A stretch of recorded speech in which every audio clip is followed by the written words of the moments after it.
Welcome back. Israel का तरीका वारदात लाजवाब है।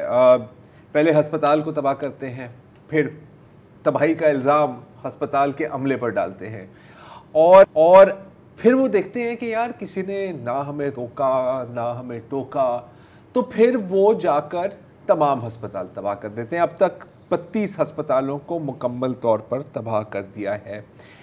पिछली जुमेरात आपको याद होगा कि एक कत्ले आम हुआ जिसको फ्लावर मैसेकर, आटा मैसेकर कहा जा रहा है, जिसमें कुछ एड के ट्रकों को इजाज़त दी गज़ा में दाखिल होने की, और जैसे ही फ़लस्तीनी उसके नज़दीक पहुँचे तो उन पर गोलियां बरसाई गई।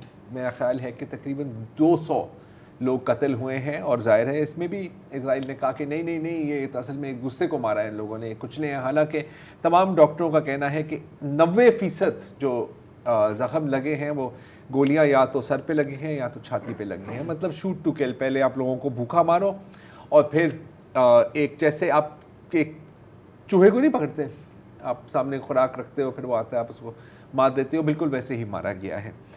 और क्योंकि किसी ने नहीं रोका और क्योंकि किसी ने नहीं टोका, उसके बाद कुवैती राउंड अबाउट जो गज़ा शहर में, वहाँ पर भी जो फ़लस्तीनी आटे की ट्रकों का इंतज़ार कर रहे थे उन पर भी फायरिंग की, दर्जनों को हलाक किया गया है। ये सिर्फ एक अस्पताल में दर्जनों लाशें आई हैं, बाकी अस्पतालों का अभी हमें पता नहीं है। फिर एक है Singaporean food kitchen Jabalia refugee camp में, जहाँ पे डॉक्टर इज़्ज़ुद्दीन अबू लैश पैदा हुए थे, उनके बड़े वहाँ पर हुए थे। वहाँ पर भी 10 लोगों को कत्ल किया गया, और जाहिर है कि अब वो जो किचन है वो ख़त्म हो गया, वहाँ पर काम नहीं कर रहा। किस तरह मारते हैं, मैं ज़रा आपको एक वीडियो दिखाना चाह रहा हूँ, और ये इजराइलियों का अपना एक वीडियो है, वो जो ऊपर से जी, अब इसमें वो एक ये देखेंगे, कहेंगे कि जी इसके हाथ में एक रॉकेट लॉन्चर है, ठीक है। फिर ये आगे जाएगा और फिर एकदम आप देखते हैं कि एक धमाका होता है और दोनों शहीद हो जाते हैं। बाद में ज़ाहिर है पता लगता है कि ये रॉकेट लॉन्चर नहीं था, ये एक मोटरसाइकिल, इसकी साइकिल थी, और जो दूसरे बंदे के हाथ में कोई असलहा नहीं था, आटे की बोरी थी। लेकिन जाहिर है कि इजराइल को भी पता है कि दुनिया को पता है, लेकिन उनको ये भी पता है कि दुनिया ने कुछ नहीं करना। इस वक्त गज़ा में 80% जो माएँ हैं वो ख़ुद खाना नहीं खा रही ताकि उनके बच्चों को एक निवाला मिल जाए, लेकिन अक्सर नहीं मिलता। ये जो मैं आपको इस फुल स्क्रीन पर दिखाएं, आपने कभी किसी को भूख से मरते हुए देखा है? ये है यजान कफरना, आप देख रहे हैं इनकी टांगें, आप देख रहे हैं इनकी आंखें, ये तो ब्लर हमने कर दिया है। ये है जब वो हयात थे, बच्चा है छोटा सा, और इस वक्त लिटरली वो जो डॉक्टर फौजिया अलवी ने कहा था ना, they are skin and bones, इसका मतलब होता है। कुछ दिन कबल इसकी एक वीडियो आई थी कि कोई इसको बचा ले, ये वीडियो है, लेकिन जाहिर है कि कोई इसको नहीं बचा सका, कोई इसको इसके घर वालों का कहना है कि जो हमें बासी टुकड़े मिलते थे डबल रोटी के वो हम इन्हें खिलाते थे, और हमें बहुत महंगा हमें ख़रीदने पड़ते थे। मतलब वो जो रोटियां जो हम मतलब कचरे में फेंक देते हैं उनकी बात कर रहा हूँ, उनसे भी ख़त्म ज़्यादा चीज़ जो होती है। और फिर जब हमें कुछ नहीं मिला तो हम इसको 2-3 चीनी की दाने देते थे, लेकिन जाहिर है कि कोई इंसान इस खुराक पर तो ज़िंदा नहीं रह सकता, तो फिर ये ज़िंदा नहीं रहे, जाहिर है, और क्या होना था। ये तो बच्चे हैं, बूढ़ों के साथ भी ऐसा हो रहा है। इनफैक्ट बूढ़े अपना खाना बच्चों को दे रहे हैं, और फिर जाहिर है जब ऐसा होता है तो आप ज़िंदा नहीं रह सकते।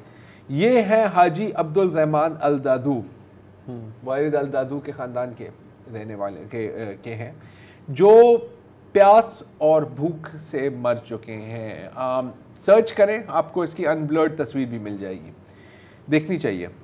लेकिन फिक्र ना करें, क्योंकि अमेरिका शरीफ ने कहा है कि हम इमदाद भेज रहे हैं, और भेजी भी है, बहुत इमदाद भेजी है। ये आप देख सकते हैं, 28,000 मील्स भेजे हैं, खाने, एक जगह में जहां पर 17 लाख लोग हैं। मतलब कि हर गाज़ा के रहने वाले के लिए 0.02 मील्स दिए गए हैं।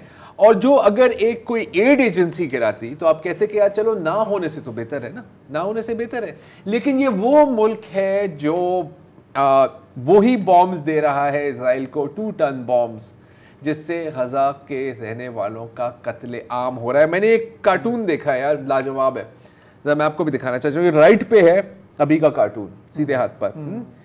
हर 15-20 बम के लिए हम आपको एक डबल रोटी दे रहे हैं। ये जो उल्टे हाथ पे आप देख रहे हो ना, जो छुरी से काटा जा रहा है, पता है कब का है? ये 70 की दहाई का यूएसएसआर का प्रोपेगेंडा पोस्टर है। या प्रोपेगेंडा तो नहीं है, हकीकत है कि जी अमेरिकन इमदाद ऐसी होती है। रोटी काट के नहीं हम देते, हम कहते हैं आपको हम खाना खिला रहे हैं, लेकिन असल में हम आपको कत्ल कर रहे होते हैं। एयरलिफ्ट उन्होंने कितने साल चलाई थी? कई साल चलाई थी सर, वो अलग सीन था, क्या करें। यहाँ पर भी एयरलिफ्ट ही चल रही है, लेकिन अच्छा, ये अमेरिका तब तक इन फलस्तीनियों को जिंदा रखना चाहता है 28,000 पैकेट देके, जब तक कि ये मर ना जाए। जब तक कि ये मर ना जाए। अच्छा, ये कोई अगेन आज की बात भी नहीं है।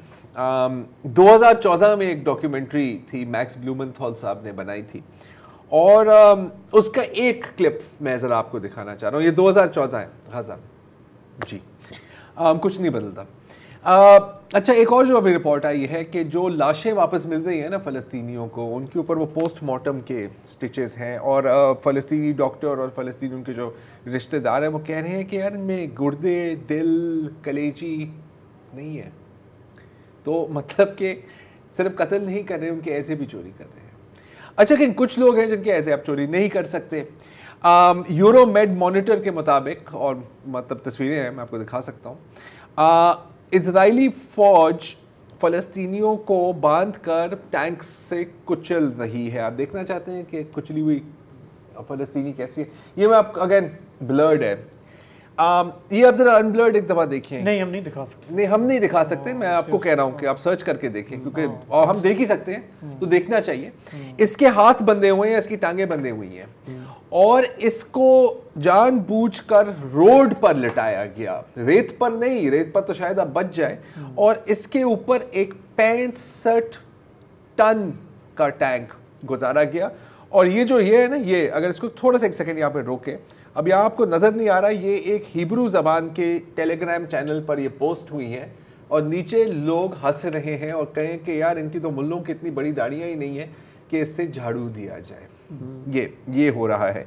एक और वीडियो एक इजरायली फौजी ने पोस्ट की, जिसमें एक फ़लस्तीनी ज़मीन पर लेटा हुआ है, और ये वीडियो को ट्वीट करते हैं बाकायदा, ताकि दुनिया को नज़र आए, और कहते हैं कि यार इसके बाद मैंने गलती से ना इसके ऊपर टैंक चला दिया, गलती से, और मेरा 65 टन का टैंक है, मेरकावा 1500 हॉर्स पावर।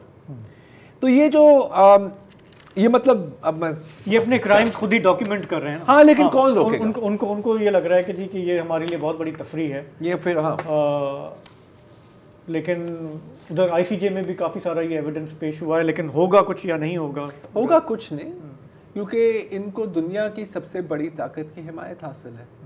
तो आई मीन नाज़ीज़ को तो एक पूरी जंग लड़नी पड़ी ना आपको रोकने के लिए, इनके खिलाफ कौन जंग लड़ेगा? बहरहाल आज के लिए इतना ही जी, इजाज़त दीजिए, खुदा हाफ़िज़।